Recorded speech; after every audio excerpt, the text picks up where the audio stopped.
Green சட்னிக்கு 4 பச்சை மிளகாய், கொஞ்சமாக புளி, 1 இன்ச் அளவில் இஞ்சி, 1 கைப்பிடி புதினா.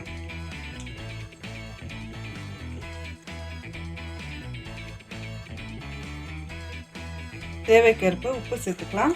கொஞ்சமாக தண்ணி சேர்த்து ஃபைன் பேஸ்ட்டாக அரைச்சிக்கலாம். ஃபைன் பேஸ்ட்டாக அரைச்சாச்சு. இப்போது கிண்ணத்தில் மாற்றி இந்த சட்னிக்கு பாதி வெங்காயம் மெலிசாக கட் பண்ணி போட்டுக்கலாம். வெங்காய போண்டாக்கு புதினா சட்னி டிப் பண்ணி சாப்பிட்டா சூப்பராக இருக்கும். இந்த வீடியோ பிடிச்சிருந்தா லைக் பண்ணுங்கள், ஷேர் பண்ணுங்கள், கமெண்ட் பண்ணுங்கள், மறக்காமல் சப்ஸ்கிரைப் அண்ட் ஃபாலோ பண்ணுங்கள். தேங்க்யூ ஃபார் வாட்சிங்.